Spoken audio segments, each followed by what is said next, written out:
1,000%.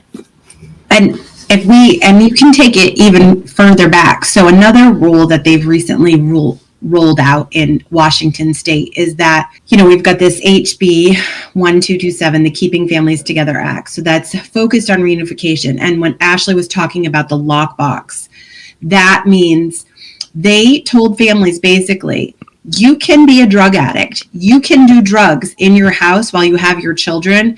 You and your significant other or your husband, wife, whatever, you just have to be on a drug schedule. You can do drugs from 9 to 11. I'll do drugs from 11 to 1. What drug addict is actually going to follow that drugs? Now your kids are seeing drugs because we've told them it's okay to do drugs in front of your children. That's ridiculous. If you ask any law enforcement what they think of that, what is their answer going to be to you? That is not okay to do in front of children. But let's roll it back even further. There's another rule that's come out in Washington. Now, babies who are born to mothers who have substance abuse disorders and who are exposed to substances at birth, now hospitals are not required to report that to DCYF. They're just allowed to go home with their mother with not a resource in the world. I don't know what everyone knows about babies that are born addicted to drugs, but those babies are not easy babies. They cry, they're fussy, they have all sorts of possible cognitive issues because of that make them very difficult, and they need extra care. But now we're not requiring those doctors or nurses. We're actually not even allowing those doctors or nurses to call DCYF. So now those mothers who decided during pregnancy that they were going to use drugs, that it was more important to use drugs than to stop using while they were having a baby. They didn't want to, take advantage of services if they were offered. I don't know if they were offered. But now we're not going to offer them any services. That's from day one, from that little infant. We are not supporting that child and their trauma or supporting that mother. Because how is that mother or that father going to go home addicted to drugs with a newborn that has a substance abuse issue? That is just mind-blowing to me, that is not a red flag to the safety of that baby. Because I took my own babies home from the hospital, not drug addicted, and that was hard enough as somebody who was of sound mind and of body. I can't imagine if you were addicted to drugs and had an addicted baby, and then you're not offered any services. We're just sending them home because we didn't have to call DCYF. And let's talk about the realistic that we're not always sound mind and sound body, even when we're not on drugs when we bring our babies home. Because absolutely, we have, our hormones have changed. Yeah. This is a new human. This is a whole new experience. So like you said, the struggle alone, and we don't talk enough about the brain chemistry that women already go through, and the baby blues and how serious those can be. And then you straddle addiction, or having to worry about housing, or having to worry about them feeding themselves when they get home. So like you said, rolling it back, when they're coming in to deliver these babies, we literally just say, hey, human, here's another little human. Goodbye. Thanks for your insurance payment. Have a great day. You were here for 2 days. Now take this brand new, sweetness home, and you'll be fine. Like, we don't give any basic resources. So you're right at the point when we say this person's struggling with addiction because this is what this blood test tells us. A blood test, again, can't tell us everything we know about a person, but okay, this blood test tells us that they're struggling with addiction. I can understand saying, you know what, let's not freak them out. Maybe there's a better approach, but we're saying we have no approach. Now we're just saying, in Washington, we're saying, we're going to pretend like we didn't see this. We're going to give you this baby. Is it at least marked on medical records for a future? I'm not exactly sure. The article that I read was from the Seattle Times, and it's from last summer. So you can Google it. But the article talked about how now that those babies were normally cared for in like a specialized nursery, that they no longer take those babies to the specialized nursery. Those babies will go in the room with the mother from the instant, unless there was like a medical issue with like they can't breathe or, something like that. So where that child would have been monitored from the get-go because of addiction issues, because the baby is now detoxing, that baby goes in the room with the mother from the get-go, and then there is not a call to DCYF made. So, I mean, the baby is literally set up for failure from day one. And when we're talking about, are we setting up someone else for a life of drug addiction and trauma? I mean, what are we doing to those little newborns? I mean, and maybe that's the turning point for a mother, right? Maybe like the baby's here, but if we're not going to be able to offer them services, like by getting someone there, and, maybe that's a wake up call when CPS shows up and is like, hey, like, what's going on here? We need to get you some help. But if we're not even going to offer that anymore, like, what are we doing? And part of it feels like, is this just a way to shrink their numbers to show that they're not involved in as many cases? Because when you listen to Ross Hunter, the secretary of DCYF, all he wants to talk about is how they have so fewer numbers this year. Well, you have so fewer numbers because you're not taking cases, and you're not taking cases because of HB 1227. You're not taking cases because hospitals are alerting CPS and DCYF when babies are born with substance abuse. It's not that you're making progress in Washington State and your outreach to people is working. It's that you're not protecting these vulnerable children, and that is what we're yelling about. And we're trying to make them see that you're doing that on the backs of dead children, and that's what's really, really scary, because those children don't have any hope. And I don't know how you can sit in a position like that and not feel like you have, and I hate to say this term, but like blood on your hands in that sense. Like, I couldn't live with myself if there were kids dying on my watch, and not be doing something to change that. That goes back to what Ashlee was saying. What's his relevance in that situation other than you being Mm-hmm. a legislator? And not to say that our legislators don't take time to educate themselves and don't go out in our communities and speak to each other. I mean, I personally think they don't enough, but I'm not calling out every legislator and saying that they're not. But you're coming to the table with no actual experience, and you're making laws on no actual experience. And they're not listening to the nurses that are in that situation. They're not listening to the foster care parents. They're not listening to the social workers who were overworked. I know how many times my name was just a file. Like, it was just a file on a desk, and then someone would show up and I'd meet them and I'm like, you're not my guardian ad litem. You're not my social worker. Who are you? Oh, you're just new. You're assigned. And they're off to the next person. They spend 5 minutes with me. They know nothing about me, but now they're going to go represent me in court and the things that I need. I mean, we're failing these kids, and I knew we were failing them back then, but throughout this time, it seems like it comes down to, for legislators, money. Like, honestly, it really feels like it does, because like you said, if we can not make reports, then we look like we're shrinking numbers, which means we can take more money from that bank that we had put aside to help these children that need help. Because look at these numbers, look at these statistics, they need help, we need to put money in that. But if we change the statistics, then we can take the money from the already struggling system that was already on its knees begging for help, and make it, instead of fixing the problem, just make it look statistically better on paper. Exactly. And that's just like you guys said, that's what creates the vicious cycle. It's literally every, 14, 15 years or however long, it's these children are having children, and it starts all over again, and it will forever until it's fixed. Right, because it is messed up to leave on that child coming out of the system that drops you when you're 18. I know that we've further have these systems now where they say, okay, we're going to help till you're 21 or 22.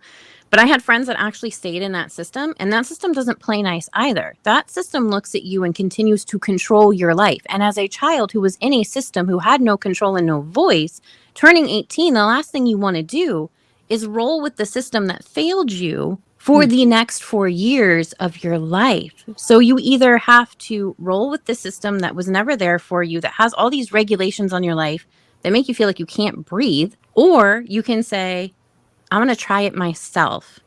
And we all know how scary the world is right now and how hard it is to make it. I have a niece that works 2 jobs and she's like, Auntie, I don't think I'll ever be able to afford a car to my own place. Like, this world is really hard right now. And we're taking these kids that we shoved through a broken system and we're like, okay, good luck. Yeah.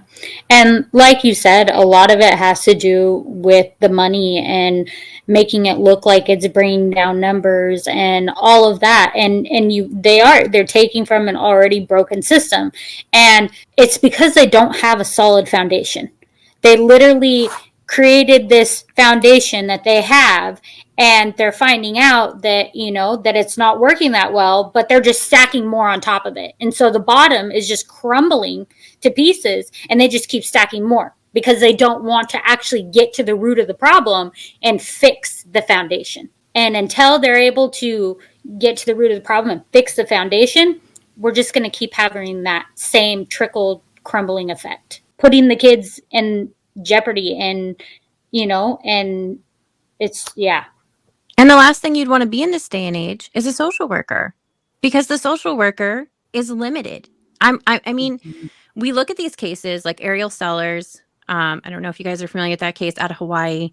She was placed with foster care, and in foster care is her foster parents murdered her. Allegedly, I have to say, allegedly, because they're still in trial.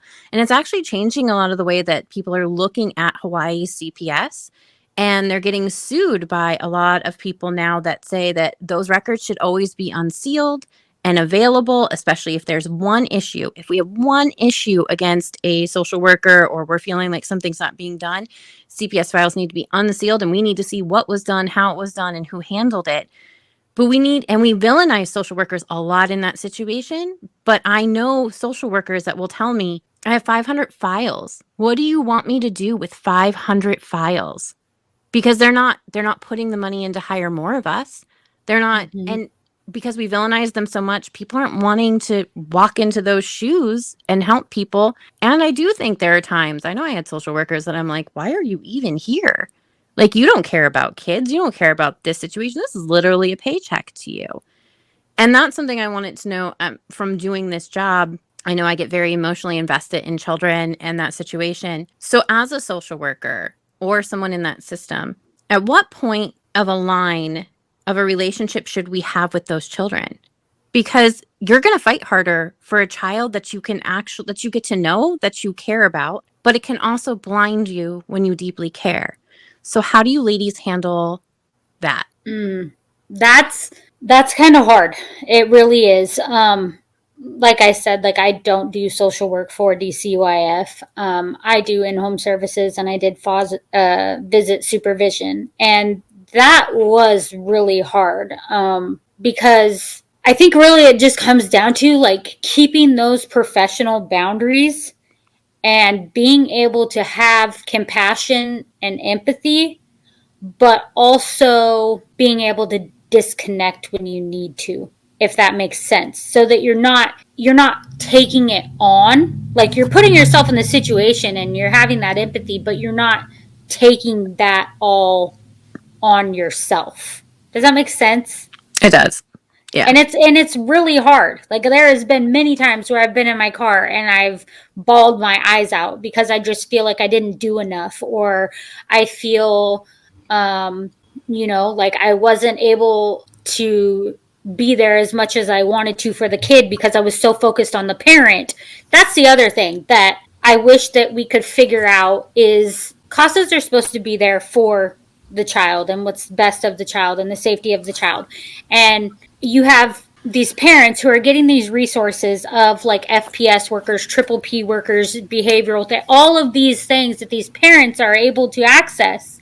But what about the children? What about the children? They need mentors. They need voices. They need, and I don't feel like they focus on that very much. And I feel like that's so important. Like, I remember going through what I went through when I was younger. I had a big buddy in my school, and it was just somebody that was specifically there for me to take me away from all of my stuff that I had going on in my head, whether that was just playing basketball for a little bit, or playing board games, or doing arts and crafts, or just something that took me away from everything. And I was able to talk to them about my feelings.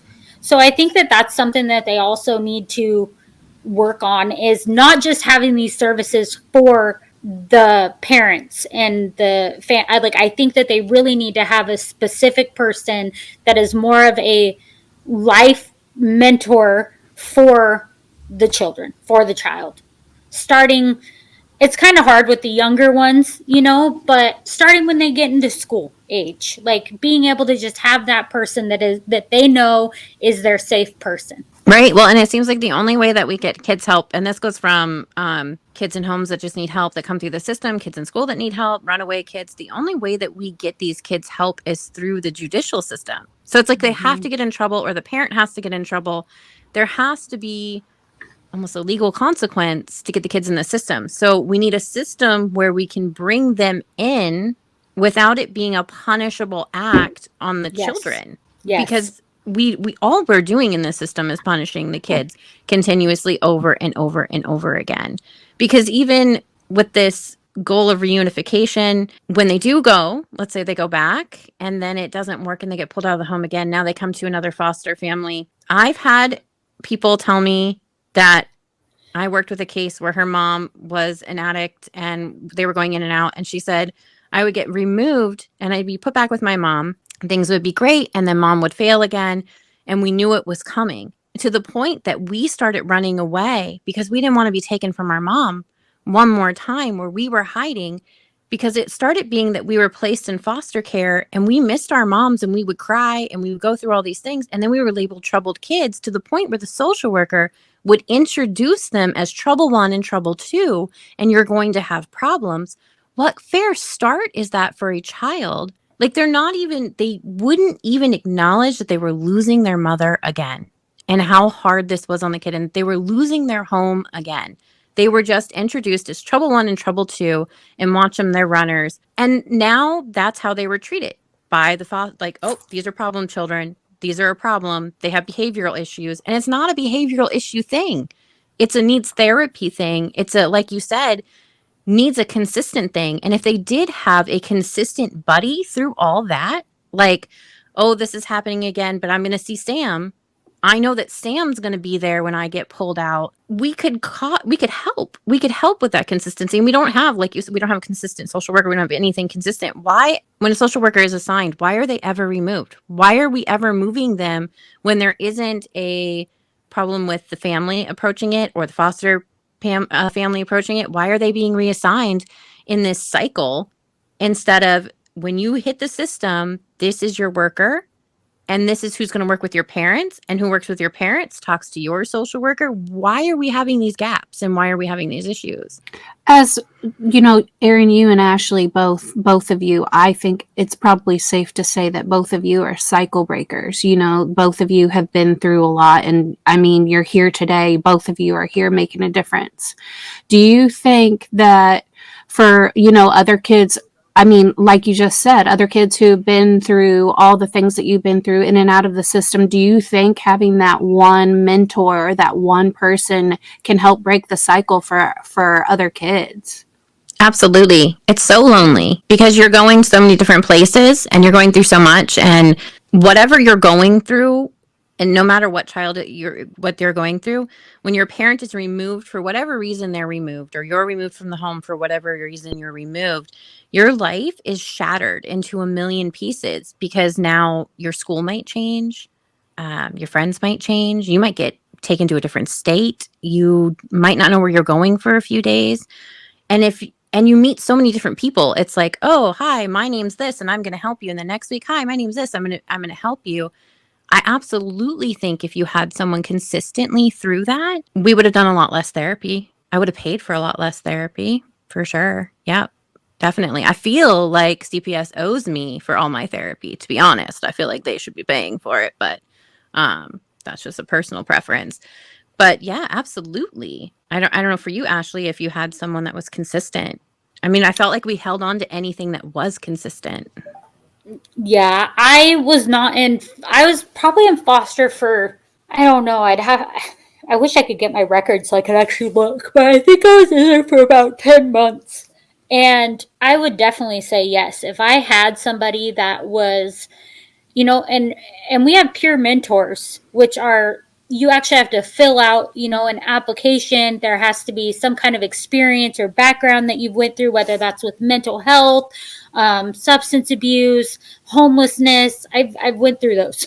So to be able to have somebody that kind of has been through or experienced things and have them be yours, specifically your contact, your person of contact, and be consistent in your life through all of that, definitely. Definitely. I would have loved to have that, because like you said, you feel so alone and like nobody understands you. Nobody knows where you're coming from. But if you had that one person that was yours, not your parents, not part of the systems, but yours, to be able to safely rely on, kind of, and just be your person, I definitely think it would have, I think I would have, like you said, I would have not had to go through so much therapy. I think I would have been able to move through my trauma a lot faster, you know, and just, yeah, I agree. I agree with you. And Tates, yeah, the answer is yes. And like And I you think, said, you know, like you literally said the same thing that I say sometimes where I'm like, I need the files, because trauma messes with your mind. Like, and that's the thing too. I don't think that people understand when these little kids all the way to high school, you know, 18, aging out, you're asking us what the problem is, but there's things that we can't put words to. There will be things that children experience that they will not have the words to put to because they don't understand. hey, oh, my dog is going crazy. I'm sorry. Cooper, go through trauma like that also. Like, I really disassociated from a lot of my trauma and just tried to just blank it out. Like, there's stuff that I honestly can sit here and try to remember, and I can't remember because I've just blanked that part out. And when you go through your healing journey, you know, like I've been really working on mine since Hazel, those things start to come up, and then you'll start to notice different triggers, and then you're having to face those triggers, and you're like, man, I thought I dealt with that like a long time ago. Why is this resurfacing now? So that's kind of when a little bit of my memory and stuff started coming back of different things and different incidents. But yeah, I think when you're going through that trauma, a lot of times you just disassociate and you don't even want to remember that kind of stuff. And so they don't know how to ask for help. I think that's a big part, is like they don't know, you know, there's times where they sit down and they're like, well, what's going on at home? And the kid doesn't know how to put it to words. So they go, oh, nothing's going on at home. We can send them back. They'll be fine. Like, things will be okay. And we shouldn't be relying on these children to be the dictators to explain to you what's happening in the home, because kids, like you said, we disassociate, we don't understand, or we also think it's normal. You. Well, right. Sometimes. How do you know what's outside of your normal until you know, you're hanging out with those kids and you're talking about like your life at home? And like, I noticed as an adult, there'd be times where I'm like, oh, we didn't all go through that. Okay. I'm gonna just take that sad little story and tuck it away for later, because you don't realize, because it was your normal. And then you have everybody looking in the room like, you good? And you're like, no, you all didn't do this. And so a kid's not going to know that when an adult didn't know that. I didn't know that into my 30s. There'd be times where I'm like, oh, I mean, the whole room awkward. Okay. And you know, so like you said, there's triggers. I pulled up the other day. I grew up around here, and I went around the back of the middle school, and I saw where the bus dropped off, and I was with my daughter, and I was like, whoo, like, you know, a whole flood of memories came back, and I was like, oh, those were hidden. Okay, gonna drive away. We're gonna like pack those back in a box, because, you know, I don't want to deal with these right now. We're gonna move on. But I'd forgotten about them for years until I saw that school drop off, and it just brought back so much. I mean, so I feel like these kids, like, I was diagnosed with CTPSD because it's continuous situations. Like, these kids don't even have a minute to heal from the first one before it hits again. And so we don't know how to explain them. And I don't think the system, like you said, is built at all to handle these kids that they want to look at it in a situation of, oh, this is just a drug problem, or this is just a a homeless problem, or this is just a lack of funds problem. But it's never that simple.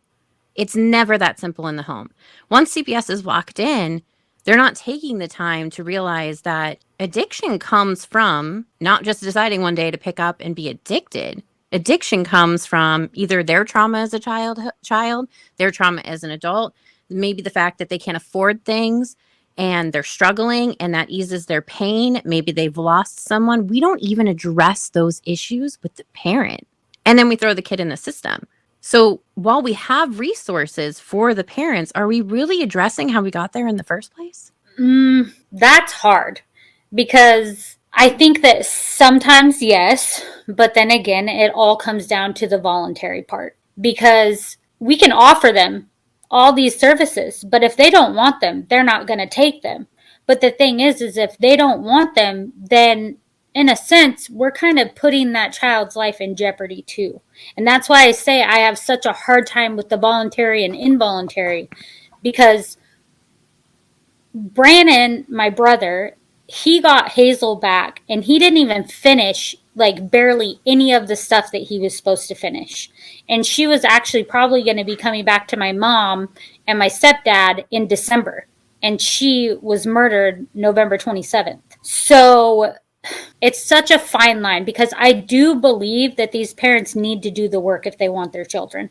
I do believe that if there are services that are offered to them, that if they really want to be able to make sure that their child is in a safe environment, they want to have their children in their home and all of that, I do feel that they need to take advantages of those services. And if they choose not to, then we're just putting that kid's life in their hands. For one, we're just putting that kid's life in an unsafe environment that we know about, but we're kind of giving the choice. But the thing is if they were grown, would they want to be in that environment? Would you leave your own child in that environment? That's the thing I ask legislators all the time or even like other people, like, would you let your own child be in that environment? Like, drugs are illegal for a reason. They're called illegal drugs.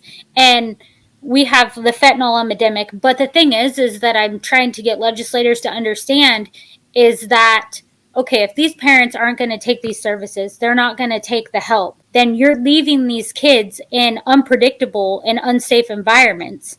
And the thing is that when it comes to fentanyl, now drug dealers and people are putting fentanyl in everything. They're putting it in weed. They're putting it in methamphetamines. They're putting it in crack, coke, whatever they can. More and more people addicted. And so, like, are you going to have a drug test to take in when you drug test, these environments? Because when it comes to fentanyl, like, they breathe it in, it can actually overdose them. At one of the domestic violence shelters, when I worked at the domestic violence shelter, there was a woman upstairs and she had fentanyl and she had it in her room, and I went up there and me and another one were ending up cleaning it, and automatically we got lightheaded and felt sick and had to walk out of the room. Like, imagine if that was a child. So it's just so hard, because I think that if you want your child, if you have these addictions and you really want help and you really want to get clean, and somebody is offering you these services, that you're going to take them to be able to keep, your child. If you don't want them and you're not willing to take them, well, then we're just leaving these kids in unsafe environments with unpredictability. So it's hard. If you're not taking the services, isn't that just a voluntary, I don't want my kid? I mean, shouldn't it be? I mean, I don't want to be that harsh again and black and white about it, but if you have all these resources coming to you saying, hey, we can help, and if you're saying, I'm not willing to take the resources, aren't you in turn saying, I'm not willing to work from, isn't that obvious to the social workers, to legislators?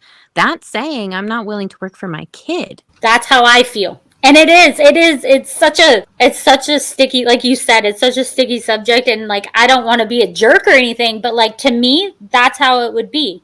Okay, you're not willing to work for your child, then you shouldn't have your child. Because, right, and we can come back when you are willing and reevaluate. I'm not saying like, but I mean, honestly, if you're saying I don't want to take the resources, that's saying I don't want to take the responsibility of raising this child safely. Yes, I agree with you 100%, 100,000%.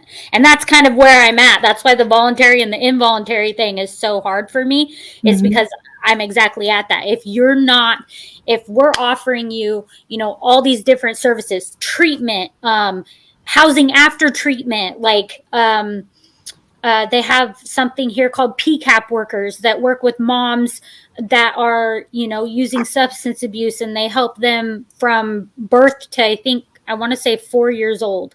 There's all these different services, and we're handing them to you on a platter, and you're saying, no, I don't want to take those. Then you're saying, no, I don't want to be a safe parent for my child. I don't want to do the work.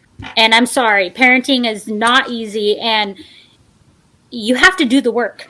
You have to do the work. And if you're not willing to do the work, then you shouldn't have your child. Absolutely. And you're right. And this has been a problem in Washington state for years. Parents have been allowed to say, I don't want the treatment. I don't want the help. I don't want any extra treatment. And they shut the door in the social worker's face, and they are still allowed to keep the children. Why is this allowed? And to back up what you said about fentanyl is an epidemic in Washington state. We have talked to law enforcement officers that have told us, just like Ashlee said, it is in every single type of drug there is now. It's cheap, it's easy to make, so it's in everything.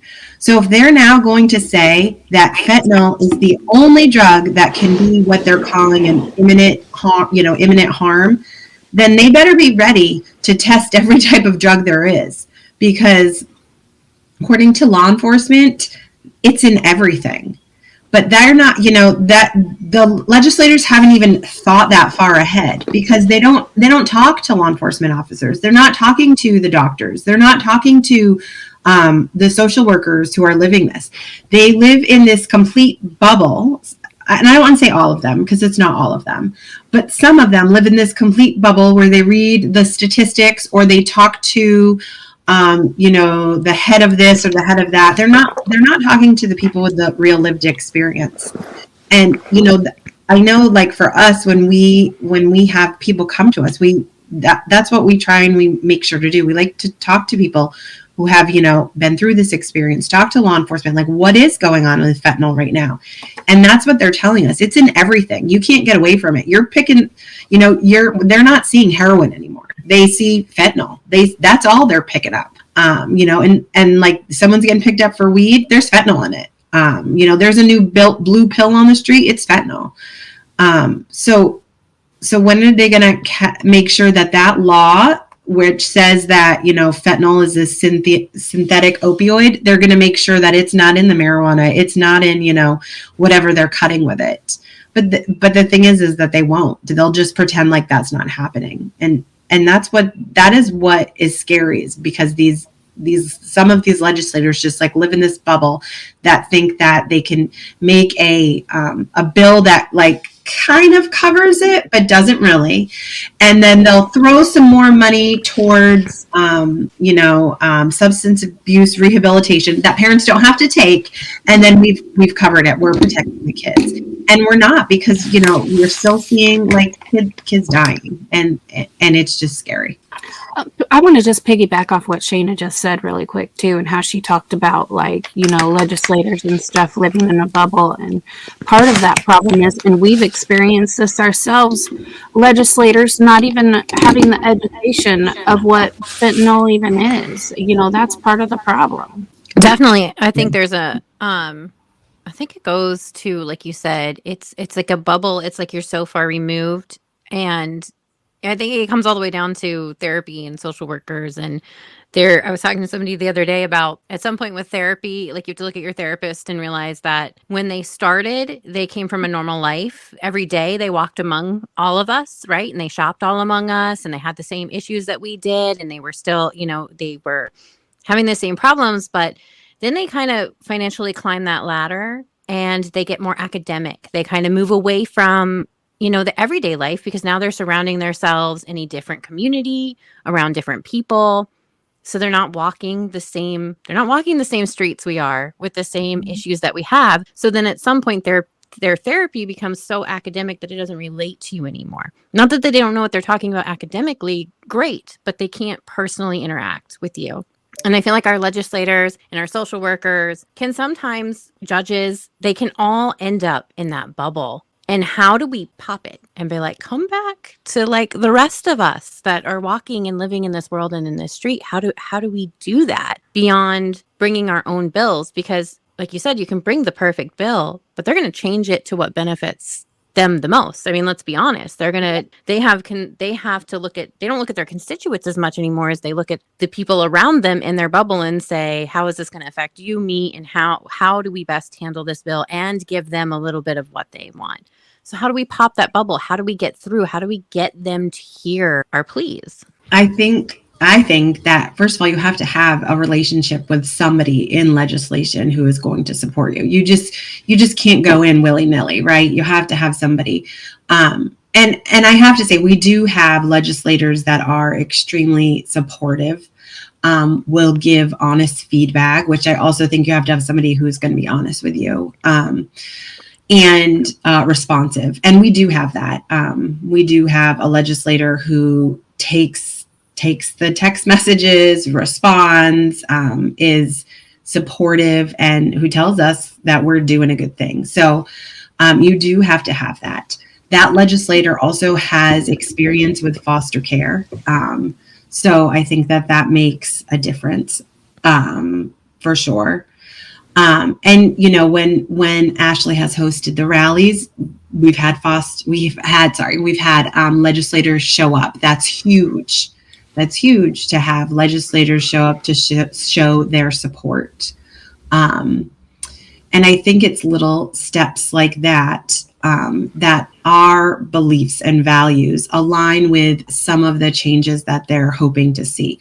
Will it ever be perfect? Probably not. We'll probably never get what we want. But I think that we can sort of align the path so that we're getting some of what we want with what they're getting, what they want to, hopefully create some sort of bill that saves these vulnerable children, protects them more. But it's gonna take work, and it's gonna take years of this type of work, and for us to keep pushing. Last year we had not this past spring, but the spring before, we had the Oakley-Carlson Act, which was kind of our first jump into legislation. All of us, we all kind of showed up and tried to push that through. And it got to a hearing, which was great. But it never made it to a committee vote. And we were told that it never made it to a committee vote because of budgetary stuff, that they were never going to support it because it was too much money.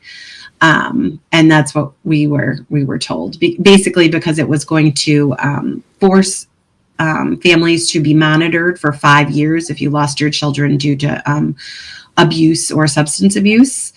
So you would be monitored for 5 years instead of the 6 months, which of course families who had lost children really liked that, because we saw a pattern of, it was more than 6 months later that children were going back into foster care. People relapsed after 6 months, and it was a pattern. But of course they didn't like that, because it was going to cost them so much more money to have people monitored for 5 years. So do I think we'll ever get that? Absolutely not. But do I think that we could come up with some sort of deal where there's more monitoring for families to keep children safe? I think that that's a possibility. Do I think that we need to work with a legislator who's going to somehow guide us into what that could be? We need that. So what we have to do, we have to support those legislators. So Tates and I, the best we can, there's an oversight, DCYF oversight board meeting. It's typically every other month. It hasn't been that this year, but we show up to those because we know that it helps support the legislators who need some support. We show up to that because it's kind of like us doing our part to show our support, and in hopes that they hear us, they know we're there to support, and that kind of bridges those connections. So I think that's how you kind of get through to people. You just got to keep showing up. You got to keep sending the letters. It's definitely a marathon. It's not a sprint. And I think like Ashlee knocks on those doors. She has presentations, and it's not always easy to be in those meetings by yourself with 10 people who are questioning you. And sometimes those questions feel judgmental or almost like accusatory. And I don't think that they're ever meant to be. They're asking the hard questions because that somebody's going to be asking the hard questions when it comes to laws and stuff like that. But you just have to keep showing up. I mean, eventually I feel like you do connect with the right people. And I'll piggyback off what Shayna said. It's all about showing up and not giving up and not taking no for an answer, and finding the right legislators that are willing to listen to you, willing to work with you. Like I said, Shayna had introduced me to one specific legislator that I think is the one she's talking about. And then that ended up being me giving a presentation to, I think there was, I want to say eight legislators I gave a presentation to. And when she talks about the oversight also, that was something out of the Oakley-Carlson Act, the bill that I really stood behind, because 6 months is not enough time. And when, especially with parents who, are suffering from addiction or have substance abuse or even domestic violence or mental health or anything in their past. So when I did my presentation, I really had to dive deep and research and figure out why I felt that this certain amount of time was sufficient for oversight. And I came up with a year to 18 months. And how I got that is I looked into relapse. Like when people that are in substance abuse or certain things like that, when is their biggest relapse rates? And so I looked into that and I shared that with them. And because honestly, 5 years is a lot.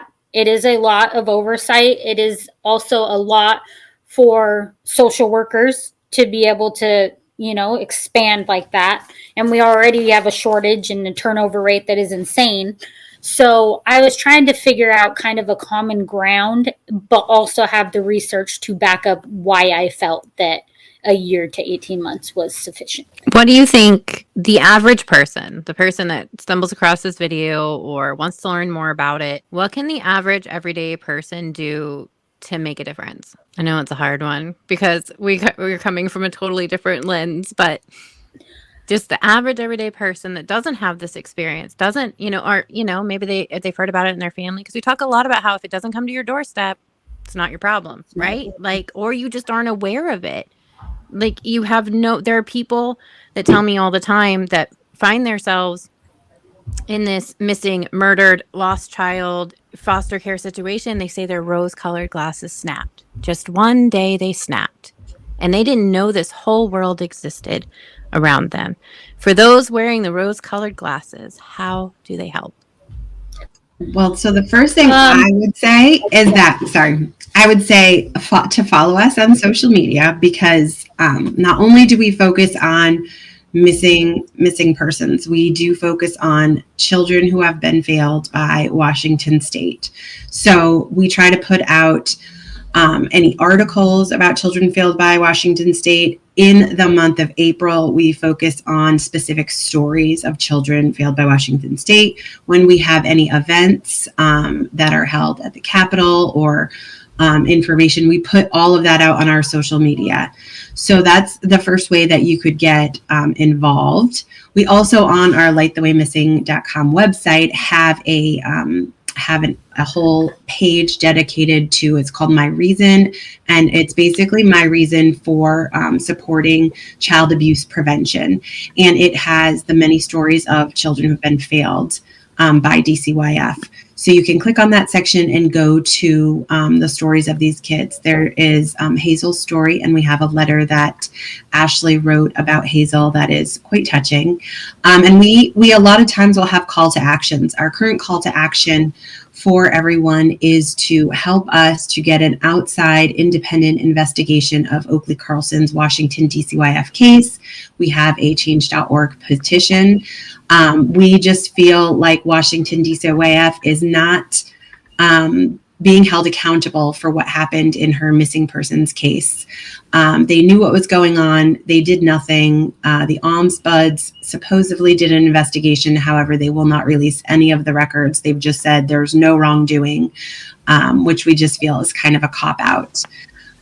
So we would like an independent investigation by some sort of other firm that is not related to the state. We really can't have a state agency investigating a state agency. It makes no sense to us. So if you could sign and share, we would appreciate it. We also have beautiful pictures of these children and some great social media profile pics that you can add as well to show your support for Hazel and Oakley and children like Jose Fernandez and Carry On Franks and just other children who have just been failed by the system. And really, it's about sharing their names and their stories. And when there's a call to action, when we need you to jump on board and write a letter or make a phone call or share a news article, that's the type of support we need right now. Hopefully, when we do have some legislation, and Ashlee is on it because she is there meeting and going to the meetings. Tates and I are not local to Washington, but Ashlee is. We will have all that information for you. So we will keep everybody informed there. And then Ashlee will be our driving force in person. Love that. So that is where you can find information on the internet. And just to piggyback off that, I think really just bringing awareness. I mean, just bringing awareness, like she said, there's so much stuff on social media. I post stuff on social media. I share their stuff on social media. Just really bringing awareness to, that this continues to keep happening. Not only just, with DCYF cases per se, but just anything, child abuse, sexual abuse, any of that, because it all revolves around the same thing. And, I think that a lot of times, especially when it comes to DCYF and state, they want to just push these things under the rug because they don't want people to realize what's really happening. And so, just really just bringing awareness. If you see that I'm doing a protest, this summer, I'm actually going to talk to Tates and Shayna about it later. We were talking about doing an event, like kind of a bigger event. I did, last year, it was the end of the session, and I did a protest, and it was okay, but we only had 3 weeks, Tate, or 3 weeks. I want to say 3 weeks to get it advertised, get it out there, all of that. This year I did one in March, and there was a foster woman who also helped. Her name is Shannon. She also helped, and I mean, it was snowing. It was literally snowing outside, and we did this event. And one thing that she came up with, actually, that was a huge impact is we got 145 pairs of shoes or 150 pairs of shoes, like little kid shoes, and put them out on tables and put them out on the bottom area just to kind of represent the 85 children that were murdered, and then the other 60 children that were either seriously injured or were basically near fatalities. So that was a big impact. And we had about 7 different legislators actually come out in the snow, talk to us, kind of share with us kind of what was going on up there in the Capitol and what kind of bills were kind of trying to be processed and stuff. And I was really surprised because, I mean, it was literally snowing and these legislators came out, made their appearance, and just showed their support. It all comes back to bringing awareness. One of them took pictures with all of us, and then she actually posted it on her Facebook, and just bringing awareness to what is actually going on. I don't know any other way that they can help because I don't get into the donation process and all of that. I don't know much about that, but just bringing awareness. And if you see something, repost it, advertise it. And that's what I feel, how they could educate yourself on what's happening in your community and be aware of the programs around you and the people that are trying to help. I think a lot of the times we focus on what needs help, and sometimes we don't know how to look for the helpers in the situation. So making sure that we educate people on who the helpers are, where they can go, and resources they can get are a huge step. And that the everyday person, like you said, it takes sharing something. In 5 seconds, you can hit that button and you can make a massive difference. And I don't think people realize how much that share, that like, that retweet, like it really makes a huge difference because again, that is a simple education step. That's a simple awareness step of what is needed and what needs to be done. And that unfortunately in our country, what takes movement and change is many voices band together because they don't seem to want to hear the individual entities that are yelling and shouting. And so we almost have to build this army and say, hey, we're here. We're not going to go away. We're going to just keep bothering you. Like we got time. And not everybody has the ability to do that. So if you don't have the ability to be standing on the steps, and that can come down to your life, finances, everything like that, you don't have the ability to walk into the Capitol, you don't have the ability to take on these cases, just hit that share button. I mean, the massive amount of difference you make by just doing that. And literally, I think 5 seconds is giving it, an extended amount of time. It just, boom, you're done and you've helped. And so that is always a big thing for me. And I think people look at this and they go, oh my gosh, there's so many problems and there's so many things I want to do. And they feel exasperated by the weight of this. I mean, these are children's lives and the weight of what they can do to change, but we can take all that weight off you. Just hit share. I want to thank you ladies so much for joining me and coming to have a conversation that's never an easy one. And for all the work that you ladies have done to help these families and these children. Because I think people lose the message, like, it's not just about the children. It's absolutely about the children, but it is about families. It's not that we're against reunification. It's not that we're against all these things. We want the child in whatever situation is the safest and the best. And I know as a kid that if I knew that there were ladies like us out there, it would have made all the difference. So from the little me to the big me, thank you, ladies, for the work that you do. It's very appreciated. Thank you for having us. Of course. I know that was a heavy one and I know it was a long one. So thank you, especially if you made it through both parts. And please make sure you go follow the Light the Way Foundation. I will have all of their social media tagged in the video below and also on my website at sippingonsome.com. I encourage you to go follow Ashlee in her amazing journey. And congratulations once again, Ashlee, for not only graduating, but seeing your dream and making it come true. And as always, don't forget, every time you see a missing or murdered post on social media, hit like, share, and retweet. Every time we share a face, we get closer to solving a case. Until next time.